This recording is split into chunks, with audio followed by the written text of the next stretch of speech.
atas kakimu Tuhan, hauskan titik embun sabda penuh ampun. Salam saudara-saudariku yang dikasihi Tuhan. Salam jumpa kembali bersama saya dalam renungan harian selama masa Prapaskah. Dan hari ini kita bersyukur kepada Tuhan bahwa kita sudah memasuki hari Minggu Prapaskah pada pekan yang keempat. Ya. Waktu terus berlalu, waktu terus berjalan, dan tentu ini mengingatkan kita bahwa persiapan kita semakin dekat, dan juga mengingatkan kita apakah kita sudah menghasilkan buah-buah Prapaskah kita, buah-buah yang akan kita petik pada permulaan, ya, pada permulaan masa Paskah, lalu pada akhir sejarah hidup kita. Saudara-saudari, semoga pada hari ini kita semua semakin dekat dengan Tuhan, semakin beriman, semakin mencintai Tuhan, dan teristimewa, semakin memahami kehendak Tuhan yang datang dalam hidup kita, yaitu untuk menyelamatkan kita. Maka makna kekudusan, makna kesucian, makna kebenaran harus selalu hidup di dalam diri kita. Dan semoga perjuangan kita akan terus kita usahakan, ya. Jatuh dan bangun adalah itu proses hidup, ya. Tetapi kita tidak boleh putus asa, tidak boleh khawatir, tidak boleh cemas. Semua kita serahkan kepada Tuhan, biar Tuhan membimbing dan menuntun kita agar kita sampai kepada tujuan dari sejarah hidup kita. Hari ini kita akan bersama-sama mendengarkan firman Tuhan dari Injil Yohanes bab 9 ayat 1 sampai 41 dalam versi panjang, atau bab 9 ayat 1 dilanjutkan ayat 6 sampai 9, dilanjutkan ayat 13 sampai 17, dan dilanjutkan dengan ayat 34 sampai 38. Ini adalah versi singkat. Mari kita bersama-sama mendengarkan firman Tuhan. Inilah Injil suci menurut Yohanes. Waktu Yesus sedang lewat, ia melihat seorang yang buta sejak lahir. Setelah ia mengatakan semuanya itu, ia meludah ke tanah dan mengaduk ludahnya itu dengan tanah, lalu mengolesnya pada mata orang buta, dan berkata kepadanya, "Pergilah, basuhlah dirimu dalam kolam Siloam." Siloam artinya yang diutus. Maka pergilah orang itu, ia membasuh dirinya, lalu kembali dengan matanya sudah melihat. Tapi tetangga-tetangganya dan mereka yang dahulu mengenalnya sebagai pengemis berkata, "Bukankah dia ini yang selalu mengemis?" Ada yang berkata, "Benar, dialah ini." Ada pula yang berkata, "Bukan, tapi ia serupa dengan dia." Orang itu sendiri berkata, "Benar, akulah itu." Lalu mereka membawa orang yang tadinya buta itu kepada orang-orang Farisi. Adapun hari waktu Yesus mengaduk tanah dan memelekan mata orang itu adalah hari Sabat. Karena itu orang-orang Farisi pun bertanya kepadanya, "Bagaimana matanya menjadi melek?" Jawabnya, "Ia mengoleskan adukan tanah pada mataku, lalu aku membasuh diriku, dan sekarang aku dapat melihat." Maka kata sebagian orang-orang Farisi itu, "Orang ini tidak datang dari Allah, sebab ia tidak memelihara hari Sabat." Bagian pula berkata, "Bagaimanakah seorang berdosa dapat membuat mujizat yang demikian?" Maka timbullah pertentangan di antara mereka. Lalu kata mereka pula kepada orang buta itu, "Dan engkau, apakah katamu tentang dia? Karena ia telah membelahkan matamu." Jawabnya, "Ia adalah seorang nabi." Jawab mereka, "Engkau ini lahir sama sekali dalam dosa, dan engkau hendak mengajar kami." Lalu mereka mengusir dia keluar. Yesus mendengar bahwa ia telah diusir keluar oleh mereka. Kemudian ia bertemu dengan dia dan berkata, "Percayakah engkau kepada Anak Manusia?"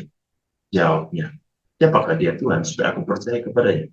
Kata Yesus kepadanya, "Bukankah engkau bukan saja melihat dia, tetapi dia yang sedang berkata-kata dengan engkau, dialah itu. Katanya, aku percaya Tuhan. Lalu ia sujud menyembah. Demikianlah sabda Tuhan. Terpujilah Kristus. Saudara-saudari yang dikasihi Tuhan, kita bisa melihat hari ini ada beberapa hal penting yang memberikan kita sesuatu yang sangat mendalam akan makna kehidupan iman kita.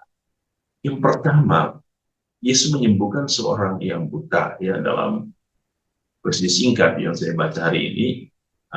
Tentu ada beberapa percakapan, ada satu istilahnya conversation antara orang buta dan Yesus, ya. Tetapi yang mau kita lihat di sini tentang kebutaan. Kalau kita berbicara buta, berarti seseorang yang tidak bisa melihat. Konsekuensi dari orang yang tidak bisa melihat adalah kegelapan. Kegelapan. Dan orang yang berjalan dalam kegelapan, orang yang hidup dalam kegelapan tidak bisa melihat. Dia tidak tahu arah yang sesungguhnya, ya. Ya mungkin pada feeling, ya mungkin, tetapi ia selalu berjalan pada jalan yang dimana belum memberikan dia suatu kepastian. Kenapa? Kegelapan. Kegelapan membuat dia tidak mampu untuk menuntun dirinya sendiri, untuk melihat, mengerti, berjalan. Kegelapan secara fisik adalah buta mata yang kita lihat. Tetapi kegelapan rohani adalah yang dipahami sebagai kegelapan dosa. Itu bisa kegelapan pikiran, kegelapan mata, kegelapan hati, kegelapan jiwa.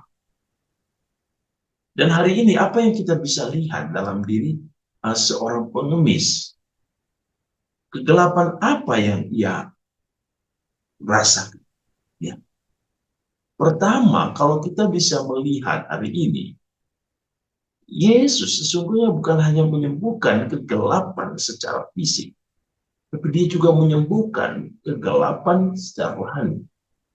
Pertanyaan yang sangat mendasar yang Yesus sampaikan kepada dia, percayakah engkau kepada Anak Manusia? Dia sempat bertanya, siapakah dia Tuhan? Supaya aku percaya. Berarti ada satu pemaknaan bahwa dia belum mengetahui siapakah Yesus yang telah menyembuhkan dia, yang telah membukakan mata dia. Mengapa ia tidak bisa melihat Yesus? Mengapa ia belum mengetahui Yesus? Ini yang disebut kegelapan rohani. Ketika mata hatinya, jiwanya belum melihat Allah, oleh karena tertutup oleh dosa, maka ia tidak mampu melihat. Yesus memberikan dia satu jawab yang membukakan mata hatinya, yaitu iman. Percayakah engkau, orang yang sudah berkata-kata, yang sekarang berdiri depan? Lalu ia sujud menyembah, aku percaya. Disinilah imannya mengubah melalui pendengaran, penglihatan, dan juga keyakinan. Injil hari ini memberikan kita pemaknaan akan hidup. Kita bisa buta. Kita bisa hidup dalam kegelapan oleh karena dosa. Makanya Santo Paulus kepada jemaat di Efesus mengingatkan, saudara-saudari, dahulu kita adalah kegelapan. Kita adalah manusia gelap yang tidak melihat Allah oleh karena dosa. Kita adalah gambaran rupa Allah yang telah dinodai oleh dosa. Tetapi sekarang, oleh karena Tuhan telah menguduskan kita melalui air dan darah, maka kita menjadi anak. Air kolam Siloam menggambarkan suatu pembersihan. Pembersihan akan diri seorang buta. Diri seorang pengemis, diri seorang berdosa. Maka kita pun yang sudah dibersihkan dan sudah dikuduskan oleh Allah. Kita adalah anak-anak terang. Maka bagaimana hidup sebagai seorang anak terang? Pertama, kita harus memahami kehendak Allah di dalam hidup. Bahwa Allah melihat kita dengan pandangan mata Allah, bukan pandangan manusia. Itulah yang kita dengar dalam bacaan pertama. Ketika Allah berfirman kepada Samuel, supaya mengurapi apa yang dipilih Allah. Samuel berpikir bahwa ia akan mengurapi Saul, tetapi Tuhan mengatakan tidak. Jangan engkau melihat apa yang menjadi yang dipandang oleh manusia, tetapi apa yang dipandang oleh Allah. Maka Samuel mengurapi Daud sebagai raja. Dan Yesus keturunan Daud. Yesus adalah raja baru. Ia adalah raja yang membawa kita kepada kemuliaan. Oleh karena itu, sekali lagi, bagaimana dalam masa prapaskah ini kita bisa memahami makna penyembuhan hari ini. Bahwa kita sebagai anak-anak terang yang sudah oleh Allah menghalau kegelapan dalam diri kita. Apa yang harus kita lakukan sebagai anak-anak terang? Pertama, Yesus mengingatkan kita bahwa kita harus menjadi selamat. Bukan sebaliknya. Kita tidak boleh sebagai orang Kristen yang tidak menginginkan orang lain baik, yang tidak menginginkan orang lain selamat, yang tidak menginginkan orang lain hidup di dalam kebenaran. Mereka hanya melihat masa lalu orang. Itulah juga yang terjadi dalam diri orang-orang yang hadir di sini. Oh, bukankah dia seorang buta? Bukankah dia seorang pengemis? Bukankah dia seorang pendosa? Bukankah dia seorang penjahat? Bukankah dia seorang pencuri? Ya, kadang-kadang kita selalu melihat masa lalu orang. Kita tidak berpikir bahwa manusia itu bisa berubah. Manusia itu mempunyai hati. Manusia itu mempunyai akal budi. Manusia itu mempunyai rasa, kehendak yang bisa mengubah dirinya dari kejahatan kepada kebaikan. Maka kita tidak boleh melihat pandangan kepada orang lain hanya dengan pandangan manusia kita. Kita harus mempunyai iman. Iman itu yang memampukan kita melihat orang lain dengan pandangan kasih dan cinta. Yang kedua, Santo Paulus dalam bacaan kedua mengatakan, anak-anak terang adalah anak-anak yang hidupnya berbuah kebaikan, berbuah keadilan, berbuah kebenaran. Dan anak-anak terang adalah anak-anak yang hidupnya berkenan kepada Tuhan.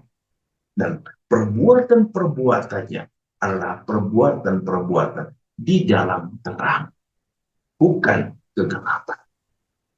Dan itulah yang Tuhan ingin bimbing kita selama masa prapaskah. Agar kita menjadi anak-anak yang menghasilkan kebaikan. Hidup di dalam keadilan. Dan nanti selalu memaknai kebenaran Allah. Agar perbuatan-perbuatan kita selalu di dalam kebenaran dan sesuai dengan keinginan kehendak Allah. Atau dengan kata perbuatan kita, hidup kita itu berkenan kepada saudara-saudara. Mari, kita adalah orang-orang yang telah diurapi oleh Tuhan dengan kasih dan cinta, dengan rahmat. Maka hiduplah sebagai anak-anak terang. Tuhan hari ini juga ingin menyembuhkan kita. Dalam masa prapaskah Tuhan ingin menghalau kegelapan dalam diri kita, agar kita kembali mampu melihat terang. Terang yang bercahaya di dalam diri kita, agar kita menjadi cahaya bagi hidup sesama kita. Semoga Tuhan Yesus hari ini memberkati kita dalam seluruh hidup dan dalam nama Bapa dan Putra dan Roh Kudus. Amin.